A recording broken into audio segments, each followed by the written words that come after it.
Hi, my name is Robin Boardman. I'm one of the coordinators of the communities team in Extinction Rebellion UK, and I'm just making this video as a sort of introduction to Extinction Rebellion so you can see whether or not it's something you want to get more involved with or whether it's the right movement for you. Extinction Rebellion was formed out of a movement called Rising Up, which is a civil disobedience network throughout the United Kingdom, which was challenging some of the key issues that faced our society. In early 2018, that network came together and thought it was time to challenge the major issue that our species faces, which is the climate and ecological emergency. Later that year, in October 2018, Extinction Rebellion declared a rebellion against the UK government in Parliament Square, where 1,000 people turned up. And since then, it has grown into a global mass movement that is seriously challenging world governments to act on the climate and ecological emergency. Governments across the world have lost the social contract with their people. They've lost the trust of their citizens because they have not protected them from the ongoing emergency. And this is something that needs to be challenged by citizens across the world. And that's something that we're doing in Extinction Rebellion. We're challenging that status quo, and often that's through civil disobedience and peaceful law breaking. Extinction Rebellion has three main demands. The first is to tell the truth. The government must tell the truth by declaring a climate and ecological emergency and working with other institutions to communicate the urgency for change. Now, in practical terms, this means, yes, speaking to the government, getting them to declare a climate emergency, as they did after the April Rebellion in Parliament, but it also means speaking to other institutions across the world, speaking to cultural institutions, speaking to business institutions, and crucially speaking to local councils and getting them to also declare a climate and ecological emergency so they can begin to tell the truth to the public, inform the public about what's really happening and the urgency of the issue that we face. Our second demand is to act now. The government must act now to halt biodiversity loss, the loss of hundreds and thousands of species across the world that are going extinct, and to reduce greenhouse gas emissions to net zero by 2025. Currently, emissions are a record height, not seen for millions of years, and it's time to seriously curb that if we're going to prevent, massive sea level rise and global warming in a way that's going to cause massive drought and starvation across the planet. And the third demand is to go beyond party politics, which has destroyed our society by not looking at these crucial issues, and instead the government must create and be led by the decisions of a citizens' assembly on the climate and ecological justice.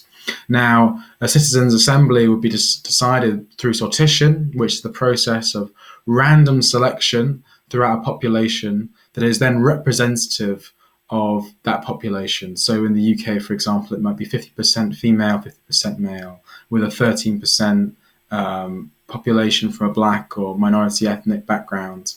And now this citizens' assembly of randomly selected people that are representative would then be informed by a series of experts over a period of time about the extent of the crisis, so that the ordinary people can then decide what it is that we should do next, rather than our current political system, which has obviously done so little to challenge the emergency.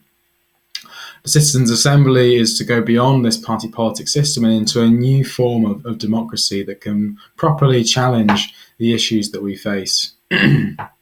Now, within Extinction Rebellion, we have a set of principles and values, and anyone who joins Extinction Rebellion must adhere to these principles and values to be part of the movement.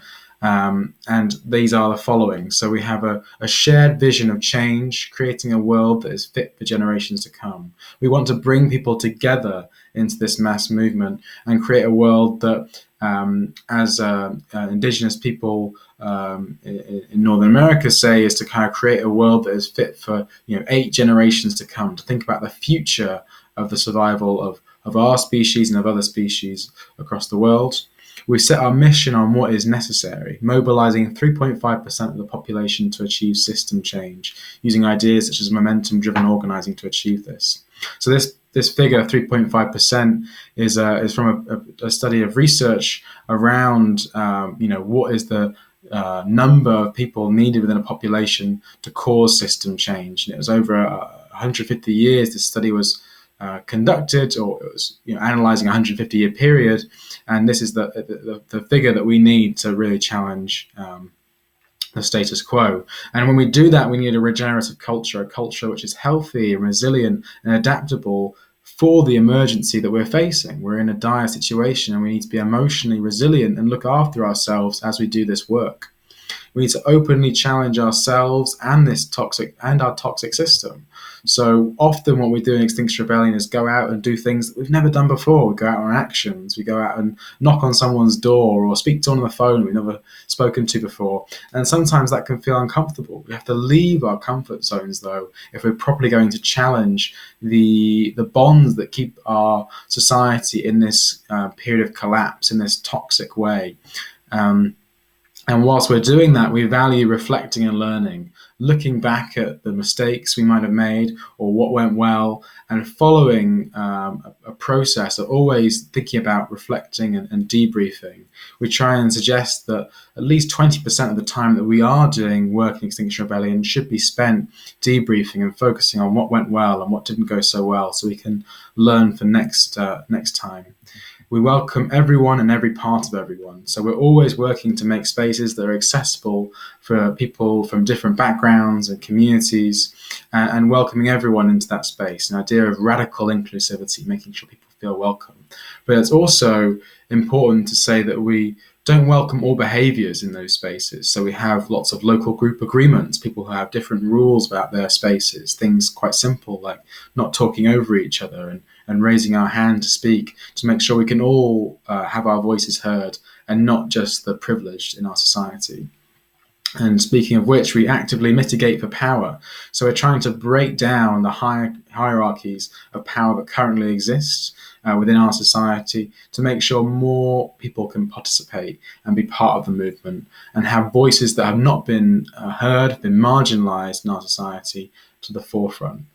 And we also avoid blaming and shaming. So we don't name individuals, we don't name people who are particularly toxic in this system, because we're in a system where those people can be removed and someone else will just come in to replace them who's equally terrible. Instead, it is the system itself which really needs to change. And we don't want to create that kind of personal conflict which isn't going to get us the system change that we need.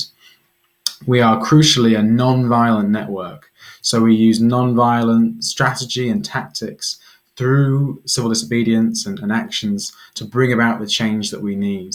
And this is crucial to our strategy. It's at the core of our strategy that this non-violence is clearly communicated and that the public sees that we are acting in a non-violent way.